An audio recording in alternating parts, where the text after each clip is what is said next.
So next topic is Cartesian coordinate system.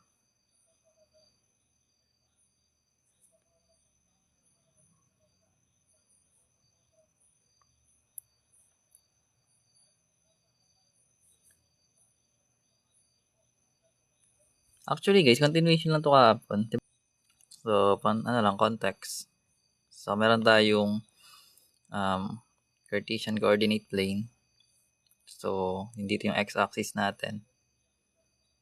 Then, yung sa baba is yung y-axis. Then, ito is, ang tawag dito? Ang tawag dito guys? Anong tawag dito guys? Yung gitna, yung 0, 0 natin. Hindi. Tawag natin dito guys is, hindi. Si Regine to. Si Regine. Hindi, origin tawag natin yan. 0, 0. Kaya may sinasabi na yung vertex na sa origin, yung center na sa origin, ibig sabihin yung ordered pair ni 0, 0. Sundan? So, remember, yung kung meron tayong, let's say, ordered pair na 1, 2. So, ito yung x, guys, tsaka yung y natin, no? So, yung x, siya yung una natin pinaplug. So, basically, dito ka dadaan muna sa left or right, no? Kapag positive yung x. Then, sa left naman pag negative. Then, galing doon, kunyari, meron tayong point na 1, 2.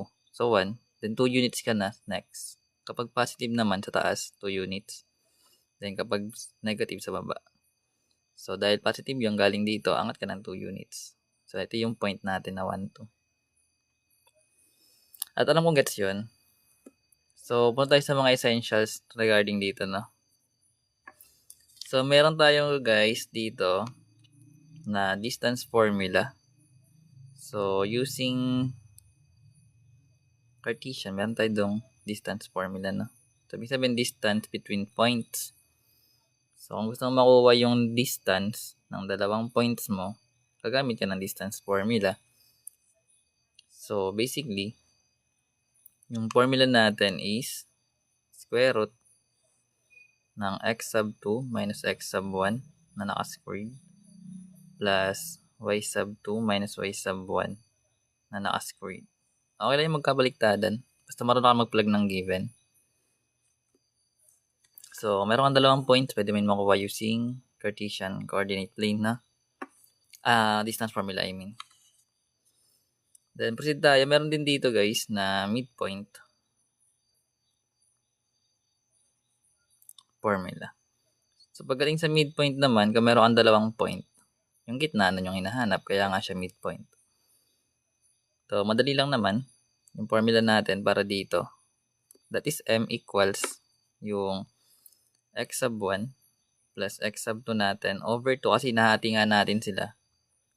Then, meron din tayong y sub 1 plus y sub 2 over 2. Midpoint. Middle ng dalawang points. Next, para naman sa slope.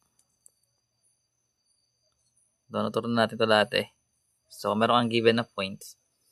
Ito na may steepness, no? Direction kung positive or increasing, decreasing, or horizontal yung slope, no?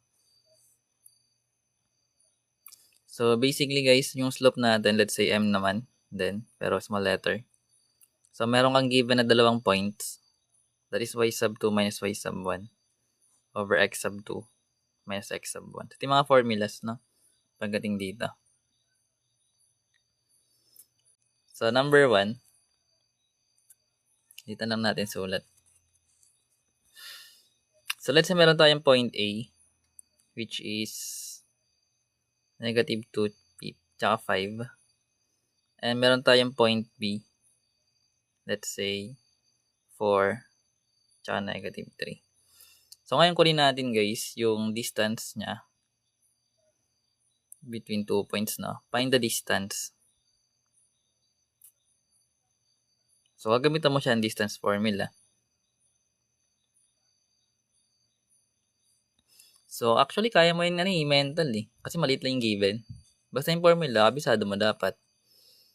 So, kung nahihirapan ka mag-memorize ng formula, ayun ang aralin mo. Pero kung hindi naman, kasi lalagyan mo lang to na x sub 1, y sub 1 sa taas, tsaka x sub 2, y sub 2 para may guide ka. So, let's say meron ka ditong x sub 1, tsaka y sub 1, then sa kabila x sub 2, y sub 2. Then, ipa-plug mo na yan. So, basically, ano ba yung distance formula natin? So, yung distance, that is square root ng x sub 2 minus x sub 1 na naka-square plus yung y sub 2 minus y sub 1 na naka-square. So, kung ito na yung formula natin, then meron tayong given, ano kayo magiging sagot natin? Ipa-plug lang yan, guys. So, para hindi ka mahirapan, kung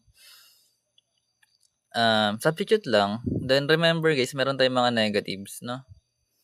So, para hindi ka maguluhan, so galing dito, lahat ng variables mo, gawin mo siya ng parenthesis muna. So, ibig sabihin, itong x sub 2 natin, gawin natin siyang 4, then minus, yung x sub 1 natin na negative 2. Kasi minsan, dahil sa negative, namamali yung sagot eh.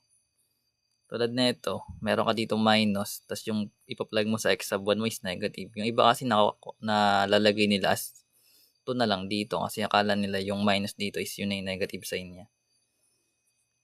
Anyways, kung hindi ka naman nahihirapan sa gana, hindi huwag mo nang gawin. No? Pwede mo na i-recta yan. So, yung y sub 2 natin, that is negative 3. Then, yung minus, yung y sub 1, that is 5. Then, naka-squared. So, yun. Nakalimutan natin yung parenthesis. Yan. Anyways, mentally kaya yun. Like, magkaroon ka ng 4 minus negative 2. That is magiging 4 plus 2. Lagyan na natin, no? So, sabi ko nga dati, kapag may magkatabing sign, multiply mo yan. So, magiging positive siya. So, i-squared mo siya. Then, plus, yung negative 3 minus 5, that is negative 8. So, magiging negative 8 na naka-squared. Then, simplify mo na. So, yung 4 plus 2, magiging 6. Then, naka-squared yun. Plus, yung negative 8 squared, that is negative 8 times negative 8, which is positive 64. Or, lagay natin, 64 na. Wherein yung 6 squared is 36, no? So, magkakaroon ka ng 36 plus 64, which is 100.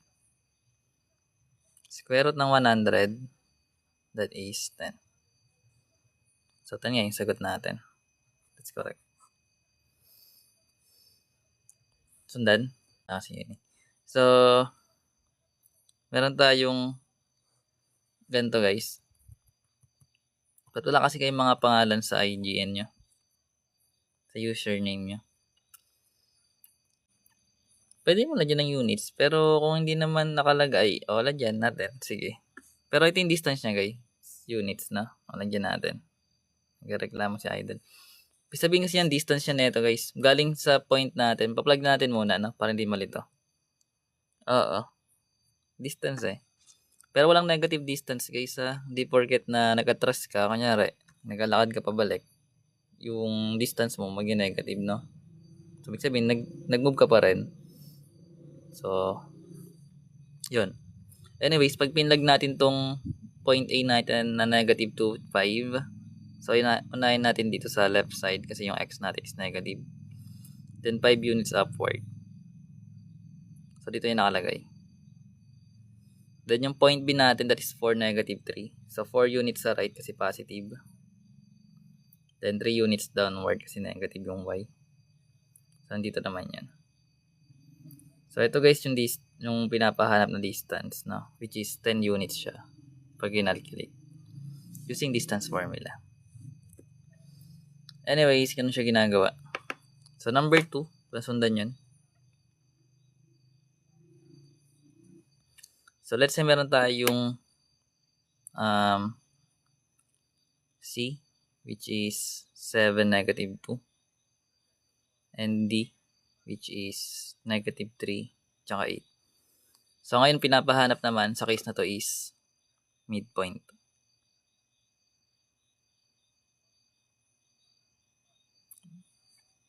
Madali lang. Madali lang kasing given. Tsaka may formula. Ito yung formula guys. Sa midpoint. Mental kaya yan. Madali lang yan. Basta lagyan mo lang lagi guys ng x sub 1, y sub 1. Then x sub 2, y sub 2 na. So yung points natin, lagyan natin ng x sub 1, y sub 1. Then x sub 2, y sub 2 naman yung kabila.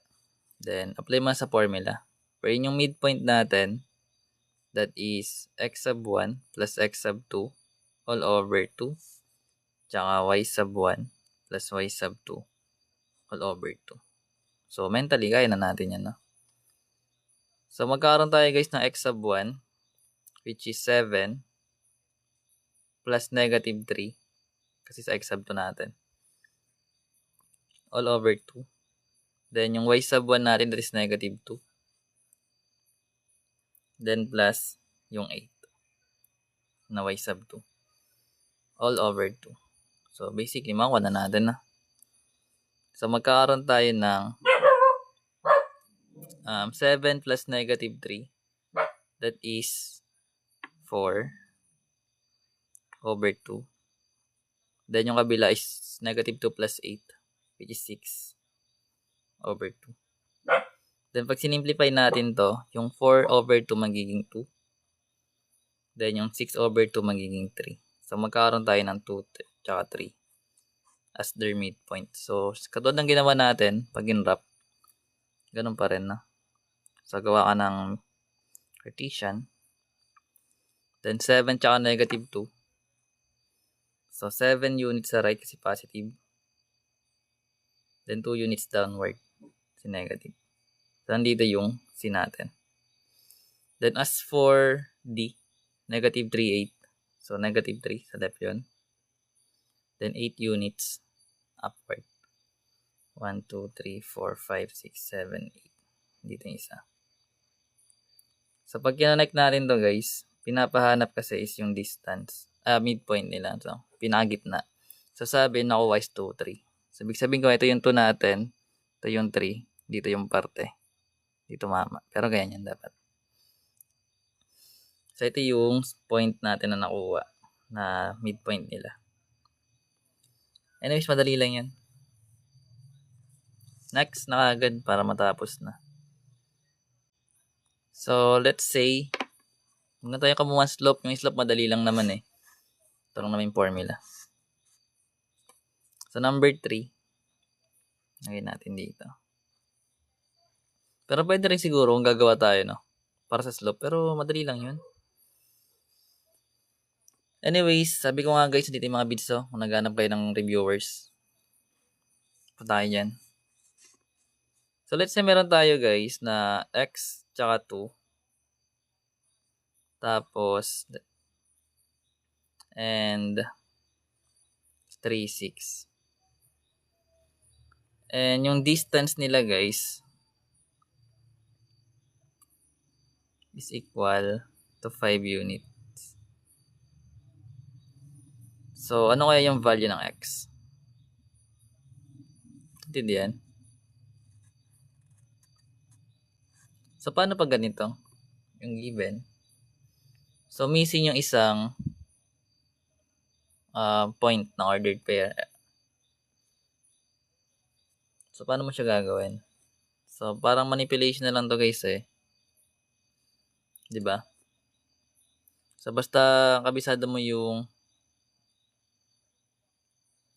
tawag dito. Yung distance formula, kaya may plug yan. So, paano natin gagawin yan? So, remember yung distance formula natin is ito. Pa-plug lang natin. Meron tayong distance. Then, wala yung isang x natin doon. Pero kaya natin i-solve yun.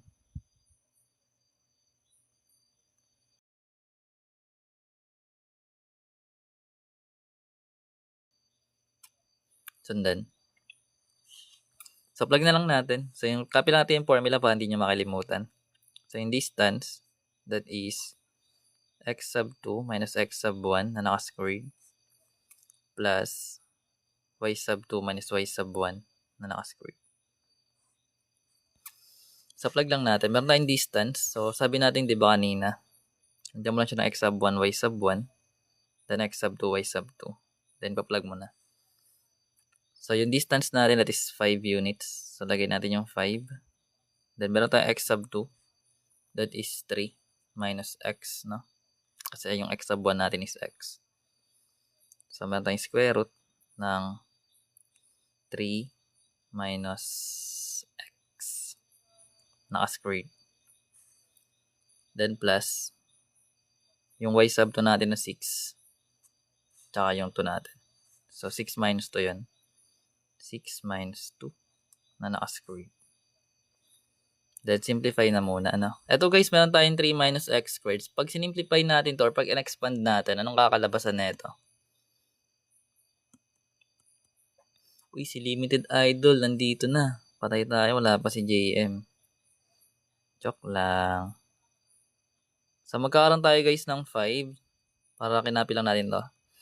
Then, yung 3 minus x squared. 3 minus x na naka-squared. So, magkakaroon tayo dyan ng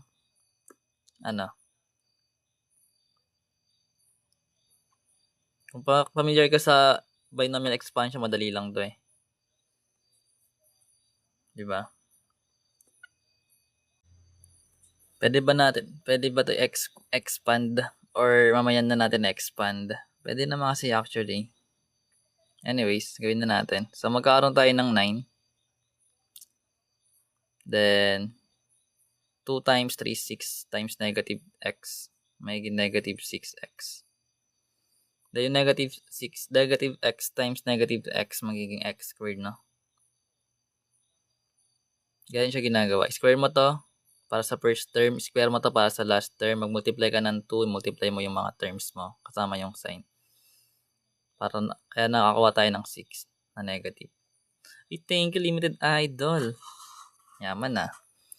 Then sa kabila guys, meron tayong 6 minus 2. That is 4. So yung 4 squared, that is 16 na, no? So magka-plus 16. Sundan. Uy, si Arx napadaan. Tapos na, live. Level 15 ka na, ang galing mo naman, Zane. Kaya ba yung 100? Anyways. So, meron tayo guys na ito. Copy lang natin yung 5 ulit. Then equals. Combine lang natin yung mga pwede. So, meron tayong square root. Itong constant na 9 tsaka 16 ay add natin yun na kasi nga constant sila. So, pare sila. Combining like terms. So, yung 9 plus 16, that is 25. Then, i-rewrite na natin guys para hindi kayo mahirapan. Unahin natin may variable. So, magkakaroon tayo ng x squared. Positive naman yun. Then, yung 6x natin is negative, di ba? So, dapat minus 6x pa rin siya. Then, sabi natin yung 9 plus 16, that is 25. So, plus 25. Then, galing dito guys, kailangan natin i-eliminate yung radical sign, no? Pero, I think factorable to, na x squared minus 6x plus 25. Factorable ba siya? Or hindi? Para diretso cancel na. Meron ba? Factorable ba? Hindi. So, hindi. So, ang gagawin natin is, i-square natin. Para ma-eliminate yung square root. Both side.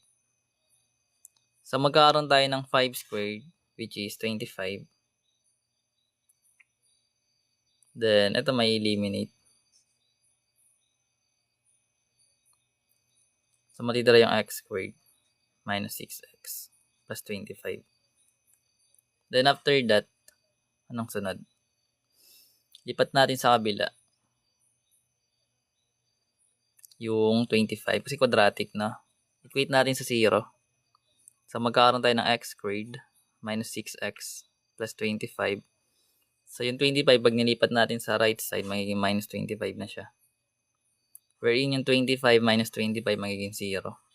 So, matitira is 0 equals x squared minus 6x. So, galing dito guys, factorable naman tong x squared minus 6x natin by x na. So, gawin natin, lagay natin dito. Ito na lang. Ito na lang para basta galing dito yan Yun. So, meron tayong 0 equals x squared minus 6x. Factorable sila by x. So, labas natin yung x. Kasi yung GCF nila Then, yung x squared, pag dinivide natin sa x, matitira isa pang x. Or pag multiply natin itong dalawa, dapat x squared yung lalabas. Then, yung negative 6x divide x, magiging negative 6.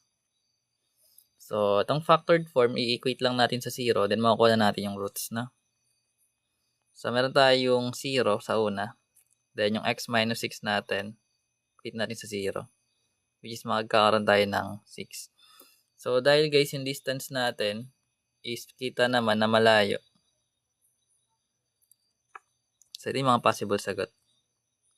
Pwedeng 0, tsaka 6. Hindi, madali lang to kasi factoring Pwedeng maging 0 to guys, or 6 na. Then 5 units pa rin yung magiging distance nila. Matagal lang ako mag-explain kasi in-explain ko siya para tawag dito malinaw sa mga iba